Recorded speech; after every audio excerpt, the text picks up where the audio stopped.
राम कथा धैर्य को सिखाती है, धैर्य को धारण करना सिखाती है। आज हम देखते हैं, पता चला बच्चे अपने स्कूल कॉलेज में फेल हो गए, मरने तैयार हो जाते हैं, सड़ी सड़ी चीजों में मरने तैयार।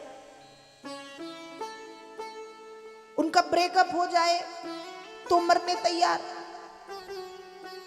प्रेमी प्रेमिका अलग हो जाए तो मरने तैयार,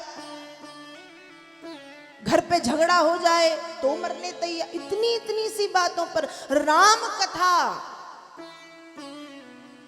धैर्य को धारण करना सिखाती है कि जीवन में बड़ी से बड़ी विपत्तियों का सामना आप डट करके कर सकें, हार ना माने। पता चला 12वीं का रिजल्ट आया, अभी आया नहीं, आने वाला है। फिर देखना बच्चे कोई फेल हो जाए तो वो तो 3-4 दिन तक रोते हैं, कई इतने भयंकर डिप्रेस हो जाते हैं कि वो आत्महत्या कर लेते। इतनी छोटी सी बात, अरे फिर पढ़ लेना, फिर पढ़ लेना, फिर फेल होना, फिर पढ़ना, कुछ होता है क्या?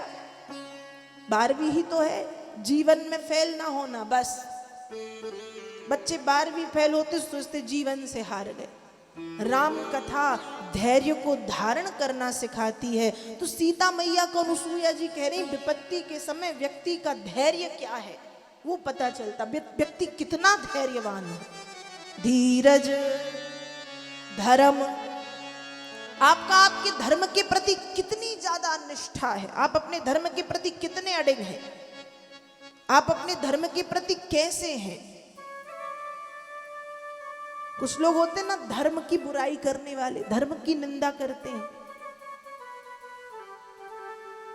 कुछ करेंगे खुद नहीं, लेकिन जब बात आएगी तो खुद के धर्म की निंदा करने बैठ जाते हैं। हमारा धर्म तो ऐसा, हमारा धर्म तो वैसा। और यदि पूछा जाए कि कभी रामचरितमानस का पाठ किया है, कभी श्रीमद् भगवत गीता का पाठ किया है, वो क्या होता है? आज के बच्चे तो यही कहेंगे वो क्या होता है, और कहेंगे धर्म की बातें करते हैं बड़ी बड़ी, हमारा धर्म ऐसा, हमारा धर्म वैसा। फिर तो ये कहेंगे हमसे अच्छे तो वे मुसलमान हैं,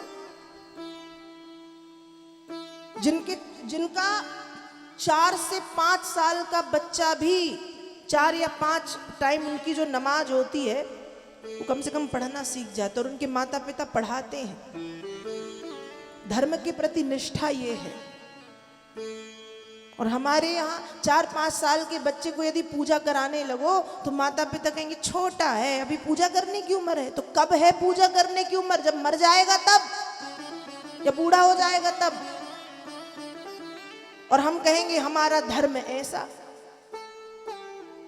कभी मानस पढ़ाई है बच्चों को, कभी गीता पढ़ाई है बच्चों को। अरे होना तो ये चाहिए, मानस चलो दूर की बात है, 5 साल का बच्चा हो तो प्रत्येक 5 साल के बच्चों को कम से कम हनुमान चालीसा तो रट जाना चाहिए, और प्रतिदिन सुबह शाम उनको हनुमान चालीसा का पाठ करवाना चाहिए। जैसे वो नमाज पढ़वाते हैं ना 5 बार, आप 5 बार मत पढ़ाओ, पर कम से कम 2 बार तो सुबह शाम पढ़े।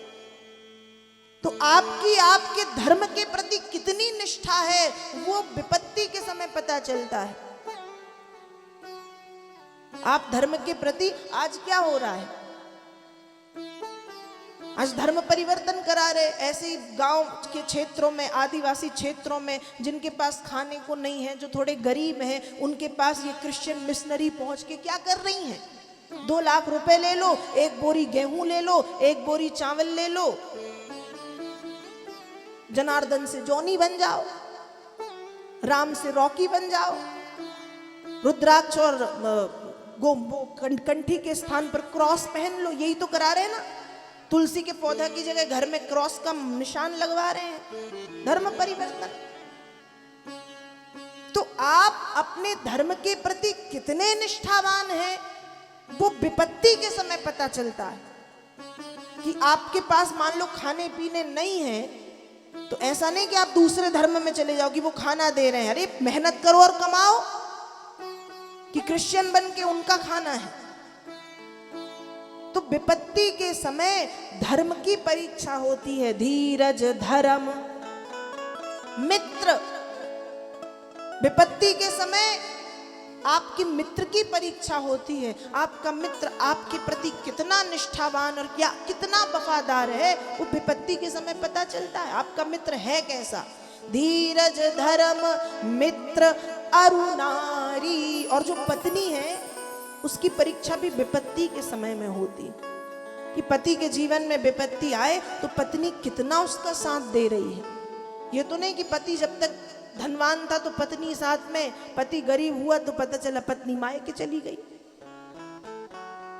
पति जब तक स्वस्थ है तो पत्नी साथ में, पति बीमार हुआ तो पत्नी ने पति को छोड़ दिया।